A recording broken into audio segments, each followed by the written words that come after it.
Ladies and gentlemen, boys and girls, children of all ages, welcome to Robert Sports Show. I'm your host, Robert. Alright, CFL Week 9.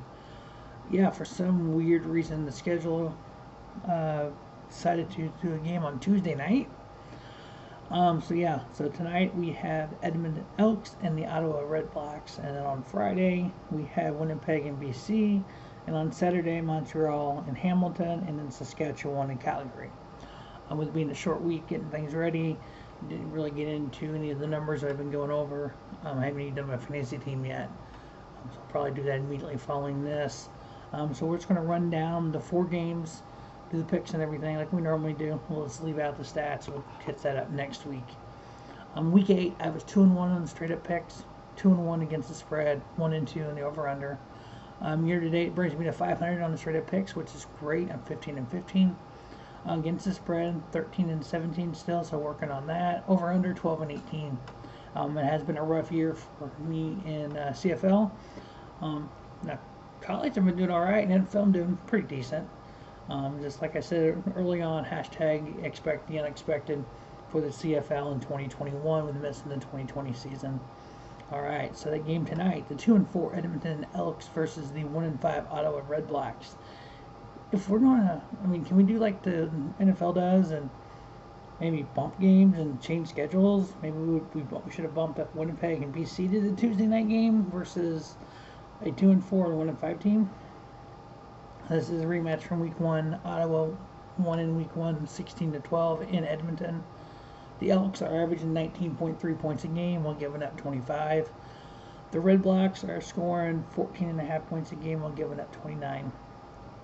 On the road this year, the Elks are 2-0. They're 0-4 at home. Now, when it comes to the Red Blacks at home, they're 0-3. Away, they're 1-2. So, Elks are on the road. They're 2-0 normally. Ottawa is at home, and they're 0-3. The line is Edmonton by 7. So, I got Edmonton. I got the Elks winning. I got Ottawa covering the 7, kind of like that 4-point we had in Week 1. I am taking under in the 44.5. I don't think either one of these two teams are going to be scoring much. Next, we have the Winnipeg Blue Bombers, who are 6-1, versus the BC Lions, who are 4-3. Now they do have a rematch coming on Week 17. The Bombers are scoring 24 points a game while giving up 14. Lions are averaging 25 points a game while giving up 19. The Bombers are perfect at home. They're 4-0, and unfortunately, they're on the road. They are 2-1. But the BC at home is 1-2. They're 3-1 on the road.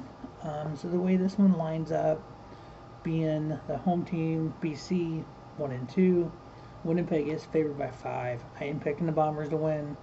They're going to cover that 5. I am taking under in the 42.5. I don't know. I don't see this game going a high score, and I kind of hope it does because I have been doing Michael Riley, the BC's quarterback, as my fantasy quarterback lately.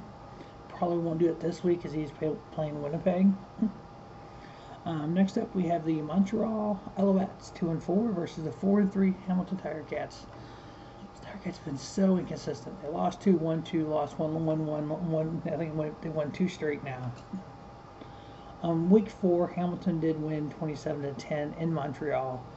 That was a lot due to special teams and the rushing game. Hamilton was able to rush the ball against Montreal, which Montreal was not able to do much.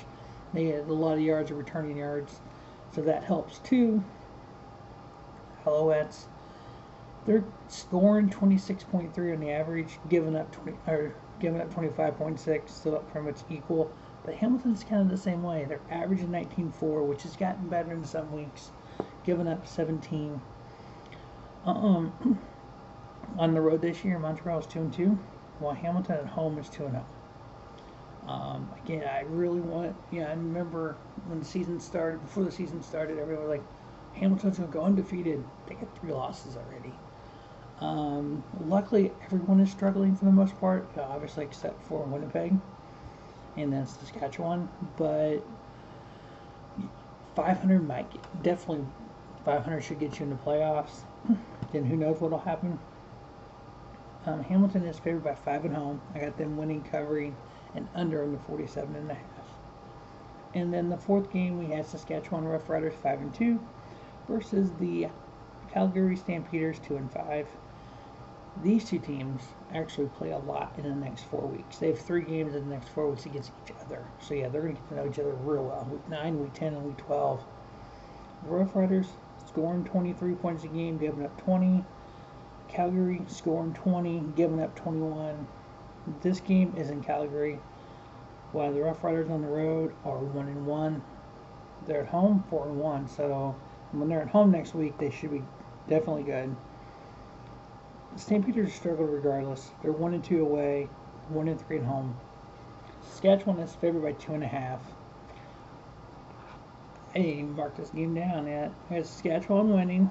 They're definitely covering at 2.5. I'm going to go over. I've not done over on any of these games this week. I'm going to go over on this one. Over the 43.5. So Saskatchewan wins, covers the 2.5, and then over on the 43.5. Alright, so week 9, up early. It's a short week. So we have Edmonton winning, Ottawa covering the 7 points, under in the 44.5. Winnipeg beating BC.